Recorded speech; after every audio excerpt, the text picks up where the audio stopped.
if you, everyone talks about boundaries, but when it comes to the real practical how to, you nailed it. So congratulations. Thank I love it. you. I'm so Thank excited for you. you. That's wonderful. So, Nedra, do you mind just telling just telling my viewers a little bit about who you are? I mean, I've done a pun for you, but just let them hear a little bit about who you are and what you do, and then let's talk about your book. Yes, so my name is Nedra Glover Tawwab. I am a licensed therapist, lcsw. I've been a therapist. This is my 14th year. And I work with individuals and couples and I help them create healthier relationships. And a lot of that work has been with helping them establish boundaries, helping them understand themselves so they can be better people in relationships, and helping them understand what their needs are.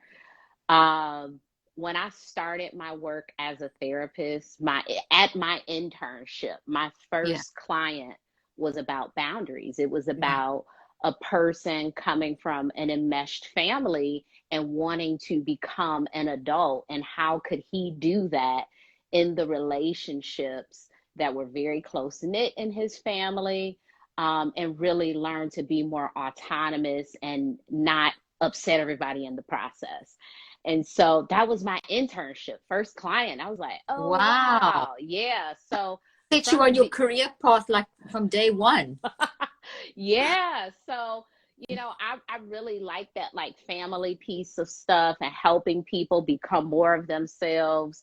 So even in practice, when people show up with anxiety, depression, burnout, issues with their kids, issues with their partners, just looking at it from the lens of where are the boundaries, what has been stated, what hasn't, what do you need more of, and helping them from that perspective has really helped people to practice boundaries and see some changes in their relationships and their mental health.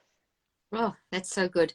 Well, I love the practicality of your book of how to do it because I think everyone knows the need. And why don't we start with that example of Mm-hmm. that very first client of yours? Because that's a common question we get asked. How do you deal with being that enmeshment inside of a family Mm-hmm. relationship? And sometimes it's a toxic one, but sometimes it's just knowing how to, Yeah. that's because of almost like you love your child so much. There's a bubble wrap you want to put around them and just, sort of too controlling. And can you talk a little bit about that? Because I think it's a great place to start.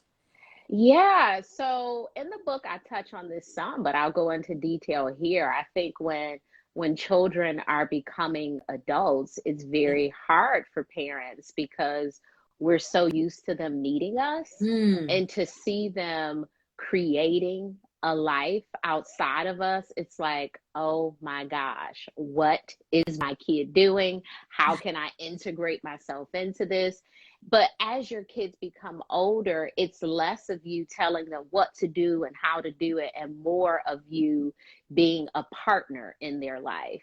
And Good. that's a really hard step for parents because you're Mm. used to this needy little being. I mean, you have kids. I have two Yeah, little ones, four. and I have four. yeah. And my two little ones are already like, I don't need your help. I have this. Let me do it. And I'm like, no. But Wait I'm till they glad start driving. Wait till they start driving. I Okay, can't be in that the one car. is that I one won't is be in the yeah. car. Um, I couldn't. My husband taught them. I just couldn't do it. I couldn't. Well, funny story. My oldest daughter is 7. I could not give her a bath that first month because I was so like, she's too tiny and slippery. I'm like, I won't be the person to drop her. Oh gosh, you could be the one. Yeah, I love that. You I'm would like, be the I'll one. do everything else. But except bathing, I'm not going to drop my baby in the water. My husband was like, you have to. I'm like, "Ugh." He Oh set a God. boundary with me. And I was like, okay, fine. And it was okay. But they were just, first baby. She was super Yeah. slippery. I was like, oh my gosh, What do you do? what do you do? Ugh. So, That's but hilarious. yeah, they start to, become their own person, and they need us less. And Yeah. for lots of parents, that is sad, and we take it personal, right? It's like, Yeah. what? You don't need me to help you pick out your college. You don't need me to help you date. You don't need me to help Yeah. you figure out which house. All of this stuff Yeah. is so like, Oh, what do you need me for? It's like, I just need you to be a parent in a different way now. Yeah, it's different. You know, your brain has Yeah. to literally rewire. When there's the research showing that when your child transitions, your brain literally goes through a process of rewiring, and it'll take cycles of 63 days to rewire each stage of, like, each little thing, like the sort of Wow. from the buying the examples you gave, choosing the outfits, choosing the big stuff, choosing a house, choosing a partner, choosing a university. Each thing is a different, more and more of a change in Mm, relationships where you no longer have to, you're no longer explaining and disciplining to help them learn as a young child, but you're now facilitating life decisions as they need you. Now, I have all adult kids, so mine are all hmm 22 to 29. So now this is a stage where you stand back and you get invited in to, as opposed to, Yeah, but it sounds like you have that because yeah. the client that I had, that wasn't the situation. It was like, no, I still need to do everything. Like, I'm always invited in. Uh, No, you have to wait for the invite. You have to yeah, wait. As yeah. hard as it is, you have to wait for the invite and you have to not take it personally. And I'm so glad you said it like that. That's amazing. Oh, Nedra, I love your book. I really do. And I love that you say a guide to reclaiming yourself. Yes, I mean, that's yes. super important. It's not selfish. It's just simply you Mm-mm. can't be a decent human if you don't know who you are, and you can't if you've just thrown everything of yourself out there. Can you talk a little bit Mm-hmm. about why that title?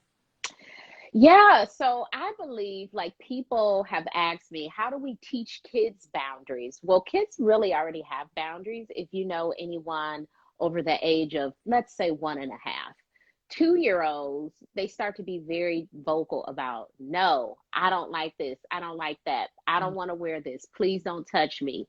They have people they don't like, food, spaces, all sorts of That's stuff. so true. Yeah. And what happens is adults, for our comfort, will tell them, no, you have to do this, you have to do that, don't say this, don't do Mm. that. And it really talks us out of what we already know to be boundaries. Like, we know, Mhm. I'm telling you, I don't like the texture of chicken, right? And we're Yeah. like, no, you must eat chicken. I do not like to wear jeans. No, you must wear jeans. Now, is there any scientific research that people have to wear jeans? That's a good point. I don't, I know of I don't any. Do think you? so. I don't think so. No. So, a lot of it is like the parent's preference. Some Ah, of it, some of it is so good. health, some of it is safety, but a lot of it is just like, this is what I think you should do. Eat meat, you must eat meat. If I wear jeans, you must wear jeans. If I talk to this person, you have to like this person too. If I blank, then you blank. And, kids are not us. They have their own Mm, perspectives and ideas about stuff. And if the boundary is reasonable, can we respect it? I have a kid, so my good. 4-year-old, who hates jeans. I don't know why. The only time I made her wear them is, I think, when she was about 3, for just, I can't think of the word, but you have to learn how to, like, button your pants, just, Yeah, for her yeah. fingers to make sure everything, you just Yes, have to all the know how to do. dexterity. Yeah, yeah. Yes, yes. So for, like a week, I was like, you have to figure this part out. And then after that, we could go back to leggings and it doesn't matter anymore. But when she sees jeans, she's like, oh, these are Oh, boy pants. Like, this okay. is her own thing. I wear jeans all the time. Her sister wears jeans. It's her own thing. Yeah. And it's not hurting anybody for her to No, wear leggings. Like, if that's a preference that you have, maybe it doesn't feel good on your skin, I can honor that. It's not a big deal. that's a very good example. That's a Yeah. really good example. I think that, I love that, Nedra, that you're bringing this up in terms of child rearing, because that whole thing, I grew up in the era, maybe you did too. No, maybe, no, I'm older than you. But my parents, it was very much you do what we tell you to do and you don't Yep. question. And Yep. I never brought up my kids like that because I knew it wasn't fair, because you've got your own, as you have described. I mean, the genes example is sort of metaphorical for all the other things as well. Their preferences, their likes, what they prefer to read and look. And obviously you're going to expose them to things, but they have their opinions. And it's so important that we allow them and create a safe space as parents to allow them to express their opinions. If they don't talk, Hmm. if they can't come to us. So I always used to tell my parents when I was practicing, and I'm sure this is something you say, they can't come to us. They're going to go to someone else. So who wouldn't you rather have them come and tell you everything and help them process things with you, and then agree to disagree? Because then you're teaching them that no one's in the whole world, no, you're going to go out there one day in life and people are not going to agree with you. So we have to model life in our little ecosystem at home so that it's not such a shock when they go out there. Yeah, allowing kids to have a preference, because we are teaching them that they can trust themselves. When they don't like certain people, we may not know why.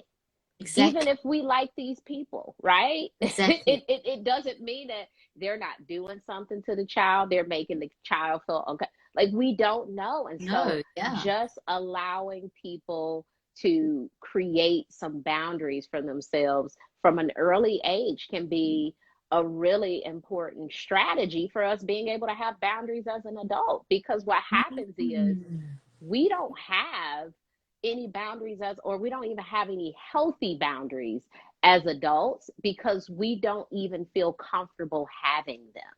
We don't feel comfortable. So we're constantly like, I don't want to be mean. What will they think? All of this stuff. And I'm talking to a person who, 30 years ago was like, no, no, no. And now you can't get this person to say no. They won't say no at all. They won't do it because they're so afraid of upsetting other people, of people being, mad at them and this sort of thing. And it's like, I understand that perhaps you were told it's okay not to say no. And I mean, these are things we're taught. It's not okay to say no. It's mean to say no. You're being disrespectful. You're being mean to people. And we internalize that. And then when you do. You build a network in your brain. Yeah. Yep. And so when you become an adult and people keep asking you to do stuff and you're like, yes, yes, yes. And it shifts over to people pleasing, and then you start destroying yourself because you're going against your own value system. Yes, yes. So now what happened? Okay, go ahead. Sorry, go ahead. No, and I was just going to say, back to the title, we have to reclaim that piece of us that we've lost. It's not that we don't have it. It's that it's in there and we need to let it out, because we already know what the boundary is in most cases. We're just afraid to say it. We're afraid to act on it because we're concerned about what will they think? What will happen after I set the boundary? Will they listen to me? The last time we talked about your book about anxiety. Yeah. Yes. Yeah. And that's a big thing with boundaries, because some people really get into this thought process of, if I say this, then this tragic thing will happen. And they stay there, and it keeps them from setting the boundary. And like you said, with mind management, you have to really talk yourself out of this. You have to practice setting the boundaries to be better at setting boundaries. Oh, I love that. Just before we started, I was saying to my audience that's very familiar with my work and my book and the neurocycle, the concept of how to manage your mind. And I said, if those of you that are battling with boundaries, you have to listen, because Nedra is the expert. And I was saying that everything in here, the practical application in here, they can do neurocycles. So they can take all you're giving them the actual content of how to build a boundary, and then they can use the neurocycle, which is then how they can wire this boundary into the brain, and to make sure that then over the 63 days, so that's not just something I want to set, but it actually becomes a boundary that they actually then translates into behavioral status. In other words, they'll do it. It'll be applied. Because I think people are really good at recognizing and saying, I know I need a boundary, but they don't know how to do it, and they don't realize the amount of time that's involved. You said to practice it. You have to practice it. That's a key thing. You can't just want a boundary. You have to identify what is the boundary and practice it. So let's talk a little bit about that. You've got some great titles, and I'm just going to, I love to do this with books and with authors. I love to, because the way you structure a book is very much from your heart and how you understand it. That's how I know, that's how I write books. And so your titles are great. And your part one, you talk about understanding the importance of boundaries, which I think we've kind of, sort of, but we can maybe touch a bit deeper on there. Part two, you go, this is how you do the work. So let's talk a little bit more, understanding the importance of boundaries. And then you have, I'm going to read out the headings and you pick something. What the heck are boundaries, or the cost of not having healthy boundaries, or why don't Let's stay there. I have one. Okay, there you go. There you go. I knew you'd do it to see it works every time. All of the headings. Me too. I like all of it too. I like all of it too. That's what you're going to pick, not me, because I want all of it. Yeah. So gosh, I forgot the heading. Look at me. Okay, so the cost of not having healthy boundaries. The cost of not having healthy boundaries. So therapeutically, this shows up as anxiety, depression, burnout, issues in marriage, issues in friendships, issues with your kids. Lots of it, not all of it, but lots of it is our unstated needs. So I always use the example So good. of, I always use the example of family. Around the holidays is when I get really busy because I'm a relationship therapist. So around the holidays, people develop a lot of anxiety and depression. Why? They have these terrible family interactions and they dread seeing their family, being with them for extended periods of time, and all sorts of things. This is a beautiful place to start setting boundaries. Do you need to go home for 1 full week, or can you go home for 3 days? You can decide. And it will improve your mental health. You know, this will alleviate some anxiety. Do you want your parents to visit you, or do you want to request that they stay in a hotel? When you go to visit your family, do you want to stay with them or stay in a hotel? Do you even want to go home for Christmas? You know, all of these things, so just good. really helping them shape, like, this is your holiday. How would you like it to look? I love that. I love that, because you do pay those prices, and you know, we discussed quite a lot of depth last time in the our previous conversation. So those of you that didn't, go to Nedra's page and you'll be able to pick it up there. And what's your page quickly? Your page? It's Nedra Tawwab, and I'll put our conversation in the story after this, so you could go back, because that conversation talks so much more about the anxiety piece. Yeah, it was so good. Yes, you'll need that piece in addition to this live. So I'll put that in my story. Wonderful, and we'll put all the details in the link in the comment section as well, because this is like a part 1 and a part 2.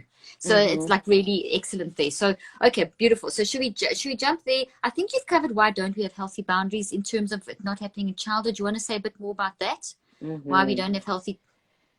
Yeah, it's the people pleasing. It's the worrying about future interactions with people. It's over concerning yourself with how you're going to execute the boundary. Sometimes there's a lot of practice language that really makes it impossible for you to speak it, because with practicing, you are not only practicing your side, but you're practicing how this person will react. And it's typically this terrible thing that would never happen, you know, and you come up with all these things, and it really talks you out of setting the boundary with someone. Another really big thing is we don't execute the boundary properly, and we use that as a reason to not set boundaries in the future, because we'll say something like, well, I tried to set a boundary with them. And I will ask people, well, what did you do? And it's like, I told them I didn't like blank. And I'm like, well, you told them a problem. That's not setting a boundary. You didn't tell them what you needed, what you wanted, what you'd like to see in the future. You told them a problem. Setting the boundary is saying, when you're talking to me, do not yell. That is the boundary. Do not yell at me. Wow, that's so powerful what you just said. You gave, I want people to hear what you've just said, Nedra, that it's not just identifying the problem, it's actually saying what you need. So not you yell at me, it's next time you talk to me, I don't want you to yell at me, or every time you talk to me, don't yell, or something like that. So you're actually being very specific about what you need. Yes, because lots of times we'll say, you're yelling at me. Okay, well, tell them to stop. And then if they continue to yell at you after you've asked them not to, what do? Do you stand there and continue to be yelled at, or you say, hey, this conversation, it doesn't seem very productive. It is, you know, I feel disrespected. I'm going to walk away, and maybe we can return to this when the situation is a bit more calm, because yelling back and forth is a choice. I was talking Absolutely, so good. Yeah, I was talking to a friend, and I was talking to a friend, and she was asking me, she was saying something about, like, does somebody like to argue? And I said, I don't know, because I never argued with them before. I said, I don't know. Maybe they do. I think they do with other people, but you know, when I see that, oh, you want to argue, not with me. I love that. I No, love what you've just said. no. That is so freeing and so brilliant, because you can have a discussion with someone that's a healthy debate where you Yeah. agree to disagree. But when people are getting argumentative, where it starts getting aggressive and you're getting accused of things, and that's when you pull out. That's when the boundaries come in. There's being in an argument's a choice that is so, so important. I Yeah, think we it's can like, have so much stress. yeah, and I think we have to like in some ways we feel like we have to take it. Like if somebody does something, it's just like they're always yelling at me. I'm like, I've never been yelled at by that person, you know? That's so Like good. I don't know about them yelling. Yeah, someone was telling me earlier about this person we know in Mm. common. They were saying they're so negative. I said, I've never experienced that because perhaps if they start to go down that road, I'll be like, that's not what I need to hear right now. I probably hop in and say something to let them know it's not okay for you to have that type of dialogue with me because it's not helpful. This is powerful stuff. This is powerful stuff. You can actually direct a conversation in the way you want it. You can avoid the terrible stress of an argument, of a fight, of yelling, all those things.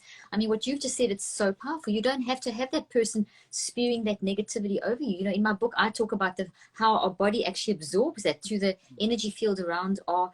This is real toxic photons that are coming out, and they go in your body and they're causing damage in your body. So think of a Mm-hmm. boundary as a wall that you're putting up and saying, no, you're going to deflect that because you don't want that inside of you. So you don't have to Mm-hmm. be, I mean, how freeing. What a way to start the weekend, because weekend family time probably is you don't have to be yelled at. You don't have to get into an argument. You don't Yeah. have to sit under that negativity. And if Yeah. someone's very depressed and whatever around you and they just in a miserable, yes, help them, have empathy. But if they choose to stay there, you don't have to get stuck in that. You know, Mm-hmm. you can shift that. You can put a boundary up. You don't have to stay and be affected by their negativity. You can be kind and empathic. And that's a good one. Someone actually asked something similar to that, is what do you do if someone's feeling very depressed? Where's the boundary there? Mm. If someone is feeling very depressed, well, here's the thing with mental health. We do have loved ones in our lives who have mental health issues Yeah. sometimes. And we have to All of figure out, us have at times. yeah, yeah. We all know somebody, and it's so funny because some people are like, I don't know anybody who's anxious. Oh, you don't Put talk to people yourself about in the things. because you've got mental health problems. There's not a human exempt. Yeah, yeah. I'm like, well, I was anxious yesterday, so Yeah, yeah, I'm exactly. one.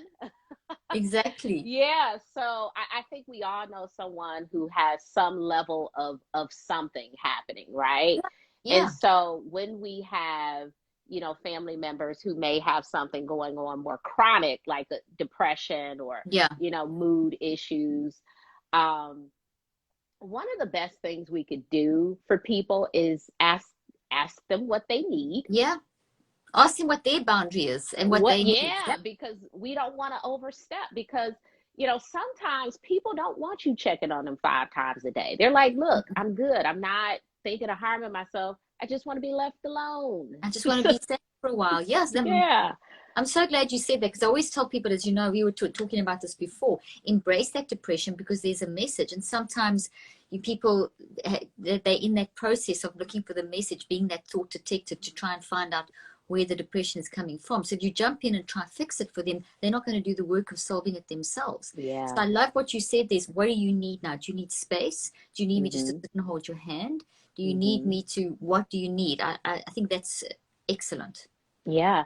And then, you know, giving them the resource because we are not even we are mental health professionals, but Yeah. in our personal relationships with people, we're not showing up as mental health professionals. No, we're We're showing. showing up as mother, sister, aunt. You know, we're showing Yeah, up in that role. And so it's not always your job to show up as the expert. Sometimes that's very good. the best thing you could do for people is give them a resource. You know tons of people who could help the friend, Exactly. the Mhm. family member. So I can give you a resource. I can connect you to some services, to a group, but you may not want to talk about your depression with me. You know, like I'm Yeah, you just want mom or yeah, sister or aunt or friend. You just want to be, yeah. just like be with me and watch a movie with me or go for a walk with me or something. Yeah. Yeah. It's as simple as that. Yeah, I've certainly had friends and loved ones who've had, you know, bouts of depression, and I've Yeah, asked them, and sometimes it was just like, call and check on me once a week, and we will have a plan, like, if I don't hear from you this week, I will pop up, and they're like, okay, I will that's make good. sure I answer. It's I like, love it. you know, like, I don't want to, I know that you're depressed and I can't do anything about it. I Yeah, know, like, but I want to make sure you're okay. And I so love that.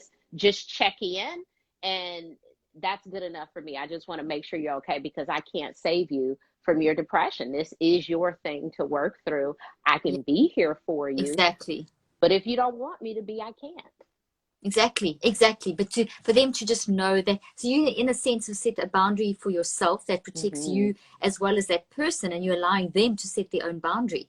Because there's Mhm. definitely a "I'm going to fix you" kind of mentality in our current day and age with the whole wellness movement, and there's so many tools, and so we very often think, okay, well, here, do this, and we've got to be careful of that. We don't try and make them fix them, but just say, okay, you could maybe have a look at this book, or I'll check in on you. What do you need? I love that. So it's teaching that person in that state as well, or helping that person to set their own Mhm. boundaries.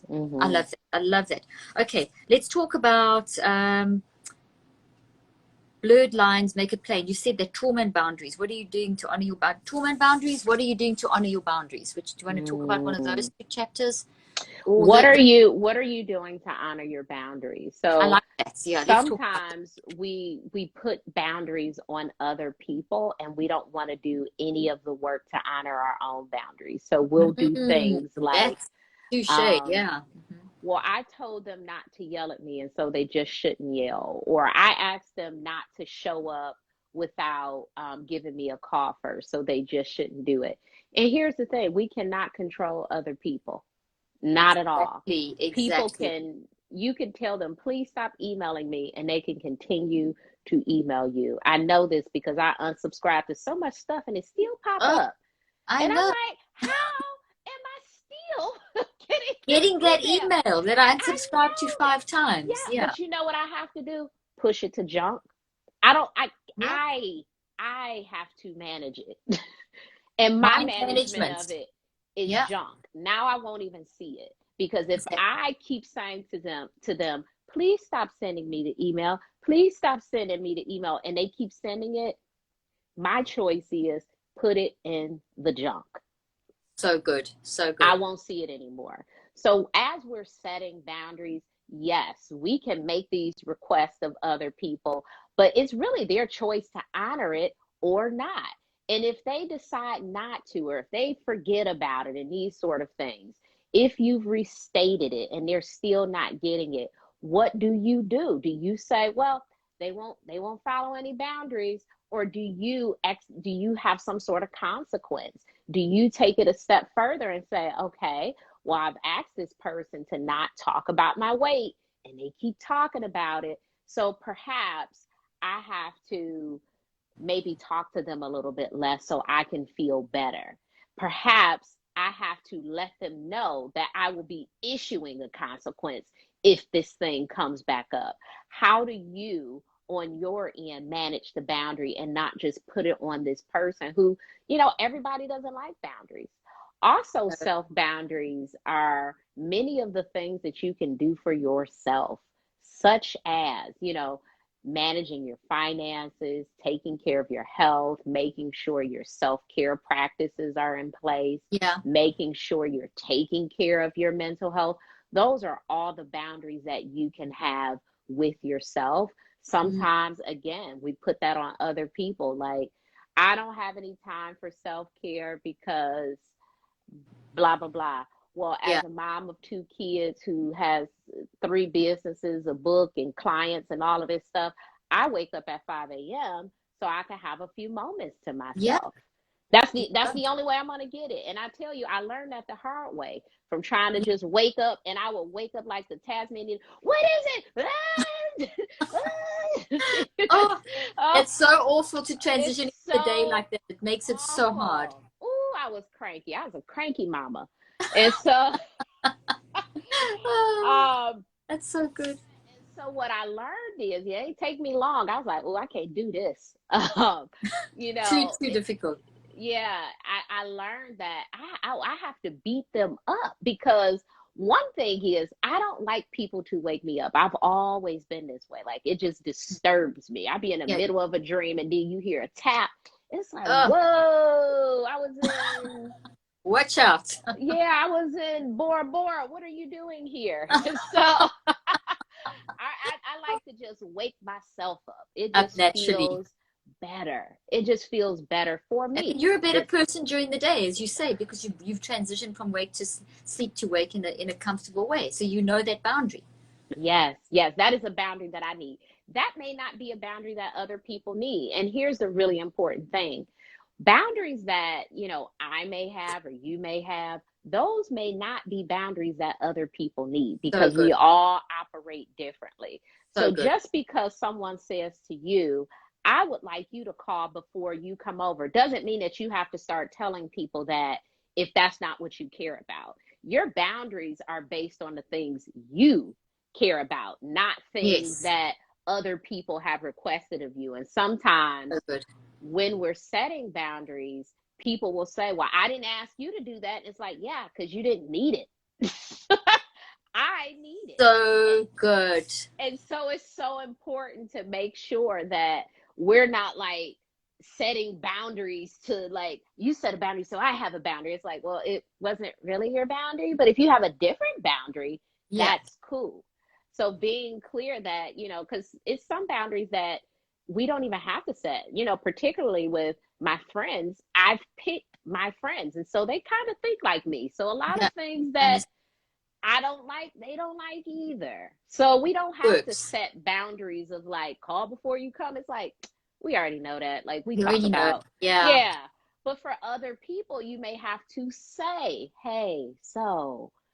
And so your boundary is not like this universal thing is going to apply to all people. It's not a boundary competition. It's just like Yeah. what you need in that moment is very particular. Some people do not mind just being shaken awake in the morning. That could be okay Yeah. for you. For me, it's very The very disruptive. don't do that. I love that example. It's brilliant. That's so good. Have you got time for one more quick thing?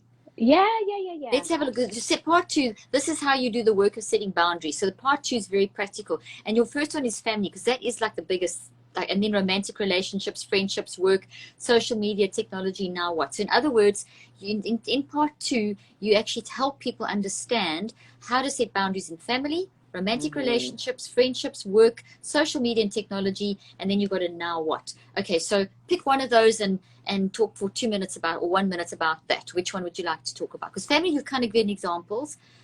I don't know. Friendships, you've given example. What do you would Mm-hmm. romantic, work, social media, technology? Um, well, today on Instagram, I have a post, and it says, I think it's 8 reasons to unfollow people. And that is certainly something from the book where I Love, talk about um, managing your energy in a social media space love it. because so many people will say Instagram is terrible, Facebook is terrible, TikTok is terrible. It's not the app, it is us. It's the We should, management again. It's the yes, it's management. the management. And Yeah. sometimes we are following people that we need to unfollow. If you get so annoyed at somebody's post, you probably don't need to follow them. If they're constantly You go. posting stuff and you're like, I don't like this post you made. I don't like, you probably don't need to follow them. I don't care if once a month they have one good post. Overall, you don't like them. And Yeah. it's really important to watch your energy as you're in this space. I like to look at very particular things. I like to look Mhm. at a few plants, follow a few therapists. I don't even think I follow fashion people, but it's just Yeah. certain little things I like to look at. And that's all you'll see. And sometimes that shift because sometimes I'm like, you know what? I need more vegan recipes. And Yeah. so, There you go. So so I start following those. And then when I'm over it, unfollow, unfollow, unfollow. Oh, I don't need any more. I've got that's them so all. good. It's been a whole week of vegan recipes. Now you have enough. So Yeah. Yeah, now it's that. But this is your space. Like, this is your space. And Mm, you get to make it whatever you want to be. If you want to look at celebrity gossip, you want to look at newborn pictures, you want to look at dogs or cats or therapists yeah. or whatever, you get to decide what that looks like in this space. Love Here's it. the issue when we follow friends, family, and coworkers. Sometimes we don't like their content, but we feel really bad about unfollowing these people Exactly. because we know them in real life. So my suggestion here is typically mute them. Ah. So you can't even see their stuff anymore on their Ah. end. It seems like, oh, you follow me. Um, you could unfollow them if you're fine with that process. Also, Yeah. you can have multiple accounts. You can have an That's account. true. That You you can don't have, even look at. yeah, like you can have an account for family and people you work with, or you can have a friend account, a family account, whatever. Like, you can create whatever you want in this space. And so some of the issues that we have with social media, I wonder how we can empower ourselves to Love that. create what we need in this space. So it's actually enjoyable. So it's actually a place that we're going to laugh, to connect, to be fed, or whatever. Just creating this space so it's not impacting your mental health.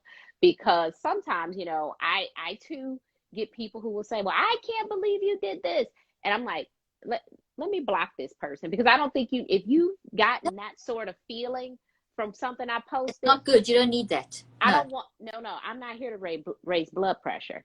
No. Just, Yeah, exactly. I love that. Not here to raise blood pressure. And if you so don't like me, don't follow me. I'm not going to get there into an you go. argument with you on my Yeah, page. Yeah. If you don't yeah, like it, go away.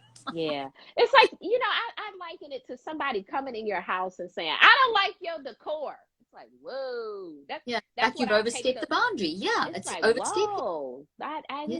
didn't ask you to say that. And so that's what I think of when I see those posts. Like, wow, they just came in my house and dissed my furniture. Okay.